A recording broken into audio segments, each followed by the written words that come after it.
field. He'll transfer over to Eastern Michigan, and if he swings the way he's swung in the playoffs, if he can continue that momentum a little bit, the defense plays at any level. 2-2, seventh pitch of the AB. Into left field and foul. It hooks beyond the left field bag. But I think you continue to see that two-strike approach from Holzheimer here. Good adjustment made, after that conversation with third base coach Casey Brown. That was the hardest fastball of the night from Cook at 85, a front door two-seam. Pick off to check on Ard, maybe just mixing up the rhythm. Cook's now thrown 8 pitches to Holzheimer, the second batter of the inning.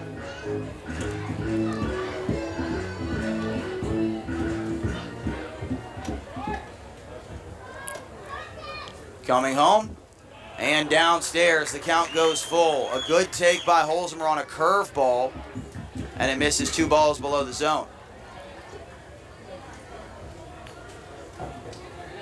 Seen everything Cook has to offer. Can be prepared for whatever comes next. 9th pitch of the AB from Cook to Holzheimer. Runner goes. High fly ball. Deep left field. If it's fair, it's gone.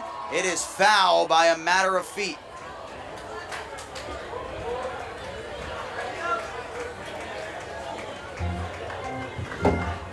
J.R. Brown was right on the line.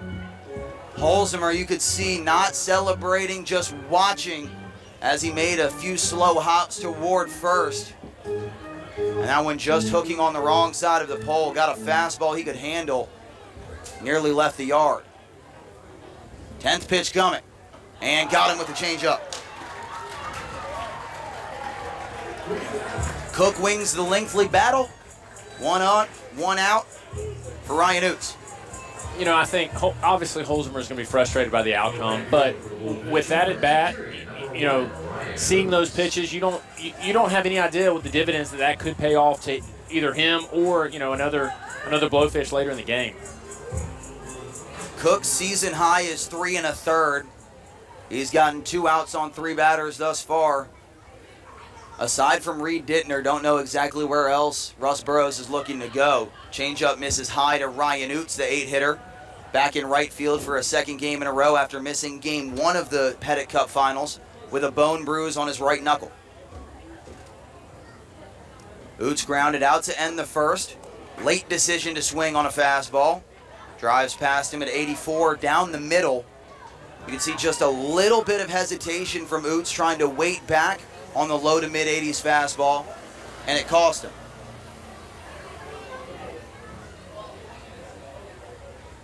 One to the backstop turned outfielder, and the curveball misses high. Backtracking a few pitches to the Holzheimer foul ball, and we didn't get any argument from Casey Brown or really any of the Blowfish dugout that had a decent look, but an interesting here at the Lex, the foul poles aren't super high, and that was a towering fly ball. Back pick after a high fastball. Ard back with a dive. So you wonder on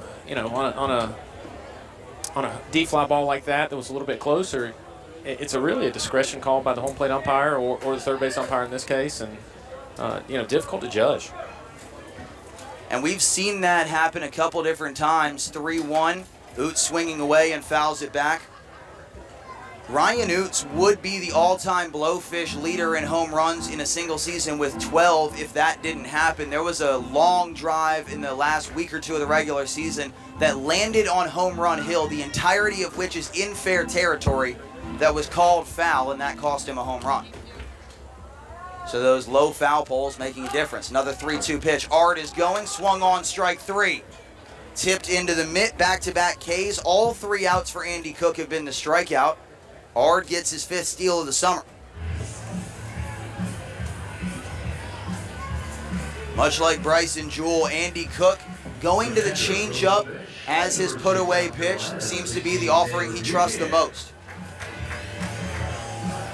Xander Buchanan struck out from the left side in the second. He'll hit from the right side for the first time against the lefty Cook. Ard at second being held on by Mendolia. First pitch to Xander. Chopped softly towards the mound. Cook has time. Underhanded flip. And Ard is stranded at second base. Leadoff single, but 2 Ks and a ground out back to the mound. Puts down the Blowfish, who are held off the scoreboard for the first time all night. Starnes back to the mound, looking for a much-needed 0. 4-2 Blowfish after 3. Patriotic Minutes. Did you know there's a very important election in 6 months? In February, South Carolina voters will be going to the polls to select their 2024 presidential nominees. More specifically, the Democratic Party will have its primary Saturday, February 3rd. The Republican Party will have its primary Saturday, February 24th. Now, do you know how many candidates have registered in the hope of becoming the next president of the United States? Are you surprised to hear there are so far 871 presidential hopefuls? That's right, 871. Few of the names you may be familiar with on the Democratic side, names like Biden, Williamson, and Kennedy. On the Republican side, names like Trump, DeSantis, Healy, and Scott. Many, while most of the 871 commander-in-chief possibilities will drop out of the race before or shortly after our first in the South primaries. Nonetheless, we should take an active interest in learning about the candidates and their plans for our country. To check your registration information, look up polling locations, or to check out a sample ballot, you can do so at scvotes.gov. Again, that's scvotes.gov. Your vote matters.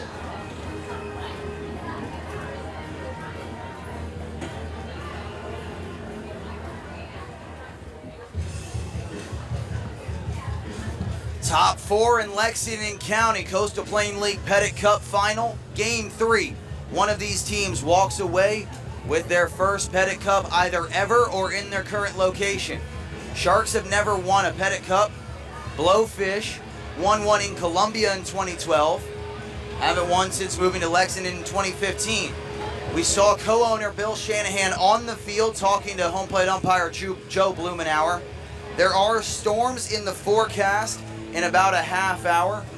It's not a lengthy bit of storms, but there is a wave that's liable to come through sometime before 9 o'clock. Wilmington, the shortstop for Villanova, number 11, Cam Hassert.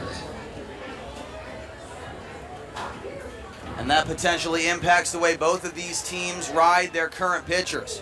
Cam Hassert leading off out of the 5-hole. Slider misses away. 1 ball and no strikes on the lefty. You got to think, with some potential weather looming, that Starnes getting through the 4th here for Casey Brown would be huge. 1-0 on Hassert, breaking ball. This one finds the zone, count even. If the storms are going to come and it's a delay of any kind, you almost hope you could ride Carson until the storms come and then you switch over to whoever's next. Robbie Jordan, absolutely. CJ Zerwinski. Fastball, or changeup, excuse me, misses away, 2-1.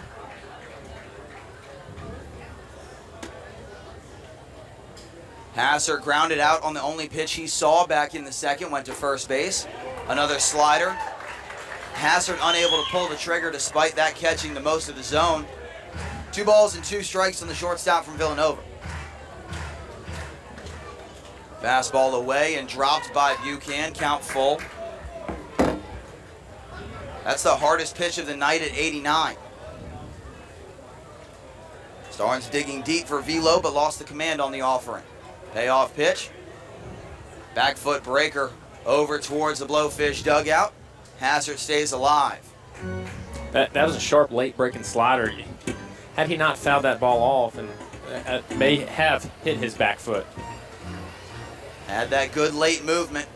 7th pitch of the AB. Strike 3 called on a slider.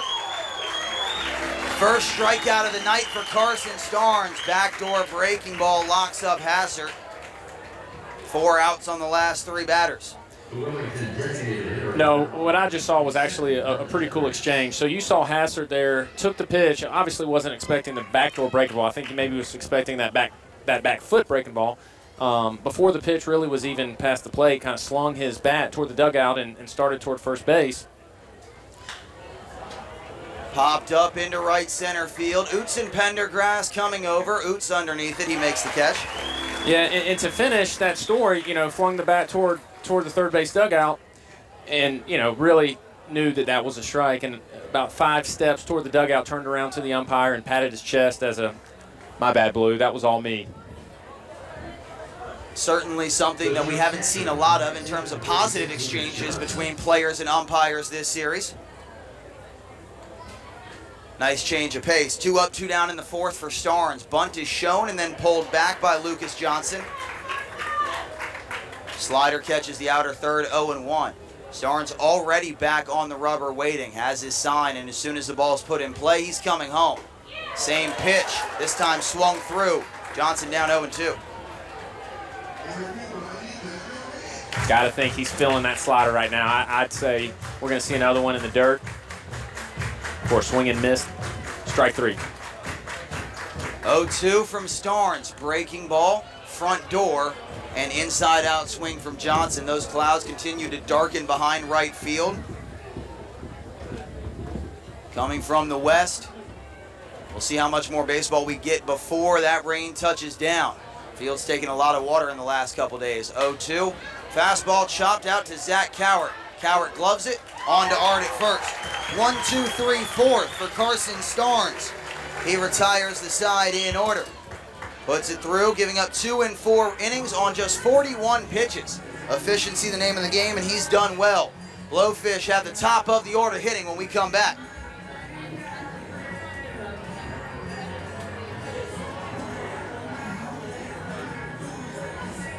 We're selling tickets for our 50-50 raffle tonight. You buy tickets on the Cowboys or from our ushers around the stadium. What else would our really be good?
Darian Pendergrass leading off the bottom of the fourth. A single and a fly ball, 1 for 2 and 2 ABs. He'll face the lefty Andy Cook for the first time. Russ Burrows just now getting back to the dugout. A conversation with both left fielder Connor Powell and third base umpire J.R. Brown. Also was down talking to Reed Dittner in the bullpen, who's currently warming up for the Sharks. Pendergrass has struggled at times with lefties, that lefty-lefty matchup. Pitches like that have a tendency to put him by the wayside. Breaking ball comes from his front hip to the center of the zone, 0-1. Infield shifted to the pull, outfield is shallow, and the breaking ball catches him on the top of the helmet. Not exactly the preferred method of getting on base, but Pendergrass will take it. And now a migration of Blowfish relievers all running down, likely trying to grab their stuff before the rain comes. Those clouds coming in a hurry. Lexington County looking to add to their lead before the storm comes. Ty Jackson a walk and a line out. Cook a slide step, bunt. Ball in the dirt, gets away from Johnson, and Pendergrass is in standing up. Ty pulling back a 54-foot pitch that did not even register on the TrackMan. Changeup slipping out of the hands of Cook, 1-0.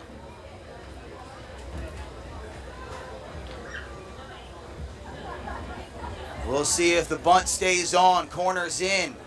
Inside move, no throw. Pendergrass had already begun to extend. He returns home safely. Man at second, nobody down in the bottom of the fourth. Blowfish relievers trying to tarp that bullpen mound now. Pendergrass waiting, 1-0. Jackson fouls it off. Pendergrass trying to time up Andy Cook. Not going anywhere on that pitch, but dancing back and forth. The only time these two players have met one-on-one, Jackson, a 3-run blast to left center field off of Cook at the Shark Tank.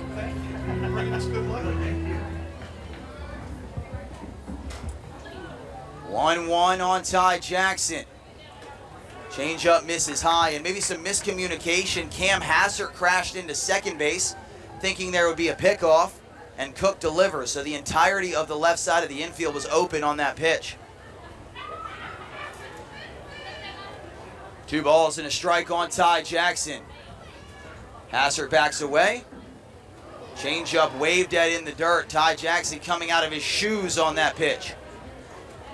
You know, no, this is an interesting at bat, an interesting, an interesting matchup with Cook, because Cook here obviously is trying to keep the ball in or with off speed, so Ty can pull the ball and not allow Pendergrass to advance to third on a ball hit to the right side. And I got to think Ty's trying to do the exact opposite and put one into ground ball to second base or right field, something to get Pendergrass to third with 1 out. 2 shakes from Cook and he comes home in the dirt. Johnson smothers it, and time is called. Andy Cook really never came set there. A couple different shimmies, but not ever a definitive stop. Gets away with it despite the 4-man crew, and the count is full. Wind is picking up, blowing directly out to left center field. An already small ballpark. Might play even shorter. Full count pitch coming to Jackson. Into right field, base hit. Pendergrass is going to be sent. The throw into the cutoff man, no play at the plate. 5-2 off the bat of time.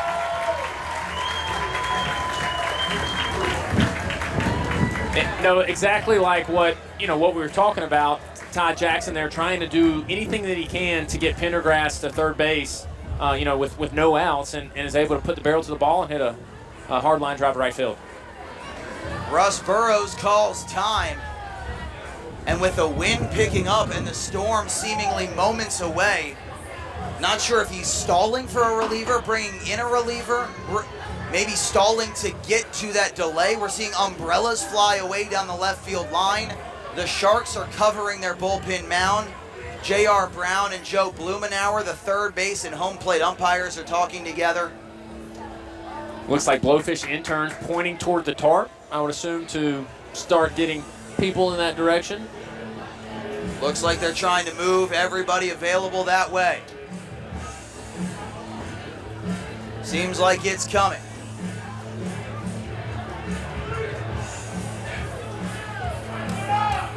And they continue to take as much time as humanly possible.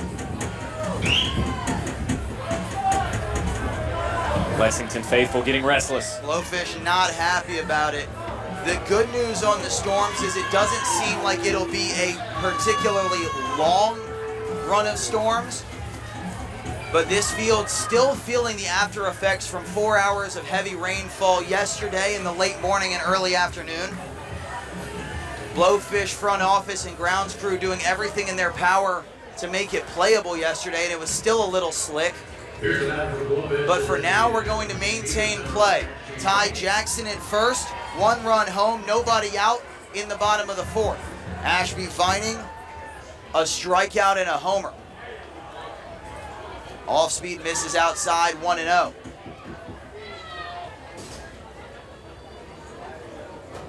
Vining digging in from the right side, the sophomore from here in Lexington.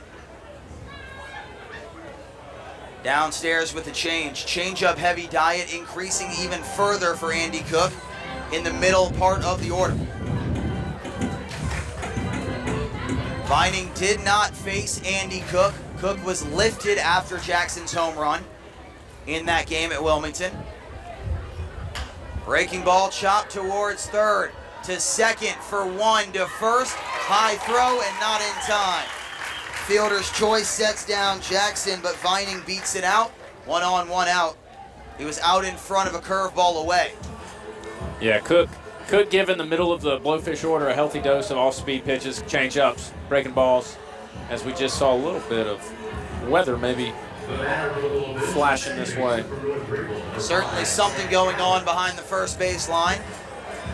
Zach Cowart, the last man to face Andy Cook, who's now been through 8 Blowfish hitters. The storm siren going off across the street means it's in the vicinity. Likely not going to make a change yet, trying to at least get through this half inning. 1-0 on Cowart. Breaking ball outside. Just narrowly missing the corner. A good pitch there from Cook to the lefty Cowart. Good pitch, better take, 2-0. Zach has walked and singled. RBI and a run scored. Productive early, both ABs against the starter Bryson Jewell. Front door breaker, 2-1. Continuing to avoid the fastball at all costs. Got to think at this point, Blowfish hitters are sitting on the off-speed. 2-1 slider, Cowart pulls off a mighty cut. Comes up empty, 2-2. Back-to-back strikes, 1 curve, 1 slider. Infield pinching slightly towards the center, looking to turn 2 if they're able to do so. 2 balls and 2 strikes, Cook delivers. Popped up into left field. Powell drifting back, in and out, and he makes the catch for out number 2. Change up at the knees, and Cowart just floats it to the opposite way. Back-to-back outs recorded by Andy Cook. Now through 2 total innings after coming in with an inning and 2/3 delivered by Jewell. Cooper Blauser struck out to end the second. Gets a chance for revenge. Pick-off move. Low throw, but gloved in the air by Burgess. And, no, so far you got to give Cook a little bit of credit on damage control and being able to keep the Blowfish hitters, off balance for the most part of the last couple of innings. Absolutely. This is the Cook that we expected to see, that we saw all through June, and what we saw at the All-Star game. Fastball out at 84, 1-0. Blauser a walk and a strikeout. Wind whipping to left field. Outfield is deep accordingly. 1-0, they pick off and they've got Vining caught. The throw is in time. Ashby with the swim move and he is out. Vining is picked off for the 2nd time in 3 games. Vince Krazier with the punch and Ashby is set down. So we are through 4 frames at Lexington County Baseball Stadium, and as we wait for an update, weather or otherwise, Starnes is going back to the mound. It's 5-2 Lexington in the Pettit Cup final. On the field is a hot dog man. Once again, it's a hot dog man. Let him hear you if you want some hot dogs.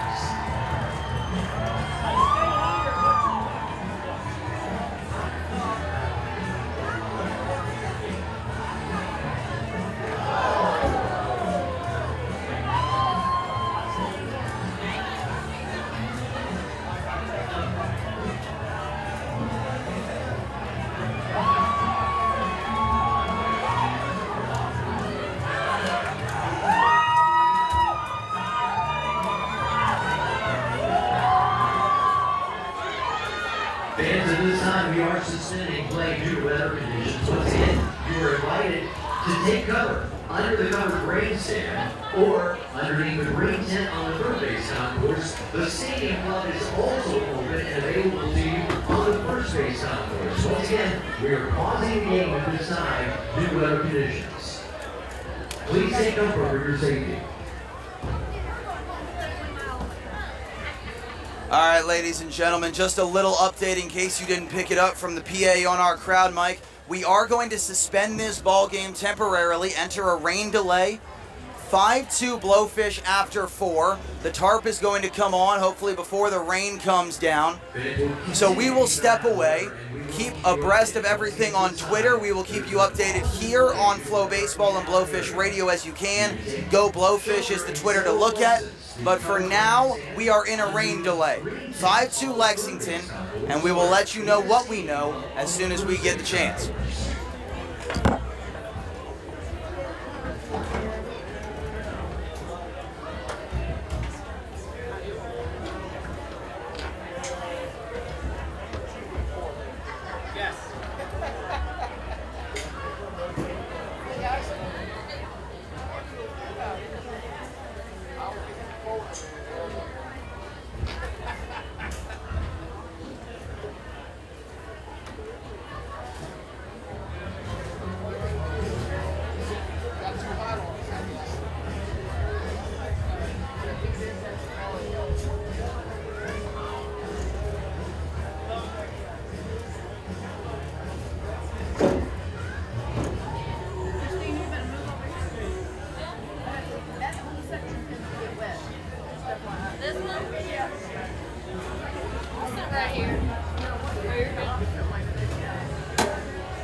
And some encouraging news on the weather. We do see an opportunity to start back play, hopefully in the next 25 to 35 minutes. Once again, we continue to monitor the weather. Thank you for your patience. And again, we do see an opportunity to start back up, hopefully in the next 25 to 35 minutes.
And some good news as we continue to keep you updated on the weather. We are preparing to pull the start now. Once again, we are preparing to pull the start in the next 2 minutes or so. And in the next 10 minutes or so, preparing to pull the start. We are hopeful of getting this game underway again around 9:30. Once again, we're hoping to play again around 9:30. Now, all of that is dependent on the weather. We'll continue to keep our eye on the weather. Your safety, the safety of our players, is the most important thing for us. So we'll continue to watch the weather. But once again, we are gearing toward returning to play at 9:30.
Fans, as you can see, the weather is a fluid situation tonight. However, we are planning to pull the tarp in the next 5 to 10 minutes. Once again, that's weather dependent, but our plans right now are to pull the tarp in the next 5 to 10 minutes, get the field ready to resume play as soon as possible. Once again, we thank you for your patience, and any delays we have are strictly due to we want to make sure that everyone is safe and sound tonight. So we'll continue to keep an eye on the weather, but the plan is to pull the tarp in the next 5 to 10 minutes.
And you know, we make this easier so we give a big round of applause to our game day staff and our players who are attending to the field leaders we speak. Thank you guys.